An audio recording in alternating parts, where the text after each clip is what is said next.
دیکھیے باغ ہے عظیم بھائی، باغ ہے فدق، باغ ہے فارسی کا لفظ، فدق ہے عربی کا لفظ، یہ دونوں آپ نے ملائے کیسے؟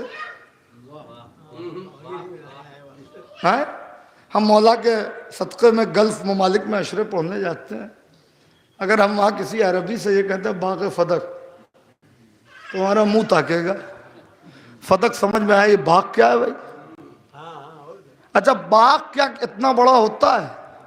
باغ کتنا بڑا ہوتا ہے؟ 10 بیگھہ 20 بیگھہ 30 بیگھہ 40 بیگھہ۔ لکھنؤ سے آگے آپ ملیح آباد میں جائیے، آم کے باغات آپ کو نظر آ جائیں گے، بمبئی میں ناسک کے قریب سنترے کے باغات آپ کو نظر آ جائیں گے، کوسٹل ایریاز میں آپ ساؤتھ کی طرف جائیں گے آپ کو ناریل کے باغ نظر آ جائیں گے۔ سمجھ رہے ہیں باغ کتنا بڑا ہوتا ہے بھائی؟ 10 بیگھہ 20 بیگھہ 30 بیگھہ 40 50 60 70 80 90 100، اس سے زیادہ نہیں ہوتا۔ کیا کبھی آپ نے یہ سنا کہ لکھنؤ سے کانپور تک کا باغ ہے؟ لکھنؤ سے کانپور تک کے باغ سنا آپ نے؟ بمبئی سے اورنگ آباد تک آپ نے باغ سنا؟ ہمارا اتنا بڑا باغ نہیں ہوتا، علاقہ ہوتا ہے۔ آپ نے کہہ دیا باغ فدق، ترکیب غلط۔ اس طرح اگر باغ ہے تو باغ کو عربی میں 2 لفظوں سے تعبیر دی جاتی ہے، باغ کو یا جنت بھی کہا جاتا ہے اور باغ کو ریاض بھی کہا جاتا ہے، تو ہونا یہ چاہیے تھا ریاض الفدق، کہیں حدیث میں نہیں ہے۔ جنت الفدق کہیں حدیث میں نہیں ہے، کہیں کسی روایت میں نہیں ہے فدق۔ فدق ہے علاقہ۔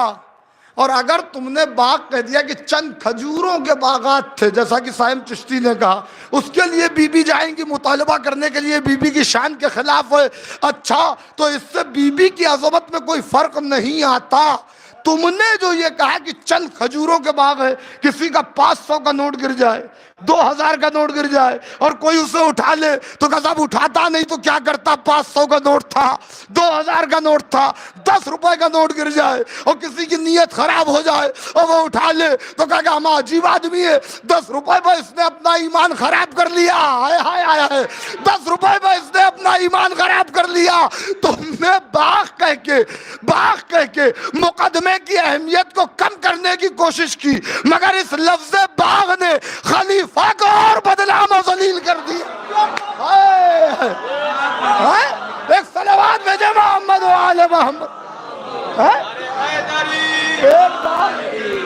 ایک باغ، اتنے سے باغ کے لیے تمہارے خلیفہ کی نیت خراب ہو گئی۔ تو آگے تو دین کا اللہ ہی محافظ ہے، اتنے سے باغ کے لیے۔ بس سنیے گا، کل اسی لفظ باغ سے فائدہ اٹھا لوں گا۔ آج ایک جملہ کہہ رہا ہوں، اس کا مطلب یہ ہے کہ فدق کے ساتھ یہ باغ کا لفظ کسی باغی کی شرارت ہے۔ ہائے ہائے ہائے ہائے ہائے ہائے ہائے ہائے، فدق کے ساتھ یہ باغ کا لفظ کسی باغی کی شرارت ہے۔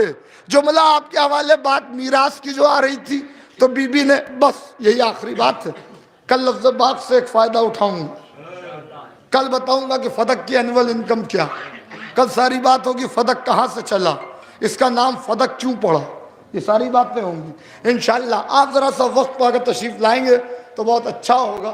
میں چاہتا ہی ہوں کہ میں 9:30 بجے ممبر پہ بیٹھ جاؤں۔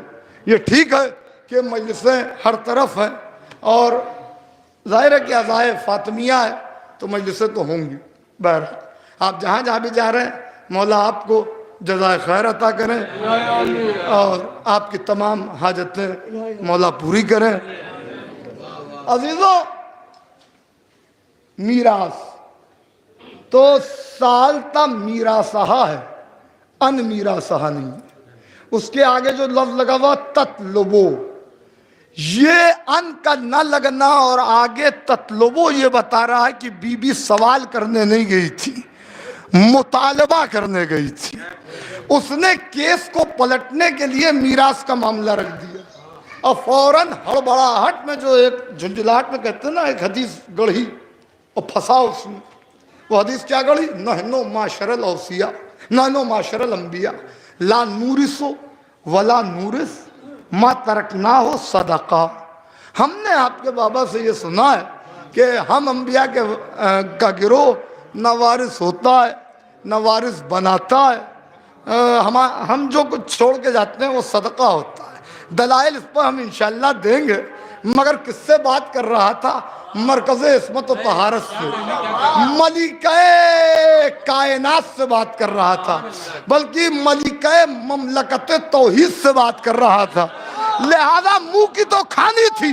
جب اس نے پہلی بات کہی کہ ہم نے آپ کے بابا سے یہ سنا ہے کہ ہم انبیاء نہ وارث، آخری آدمی تک ہم انبیاء نہ وارث ہوتے ہیں نہ وارث بناتے ہیں. بی بی نے کہا کیا کہا تو نے؟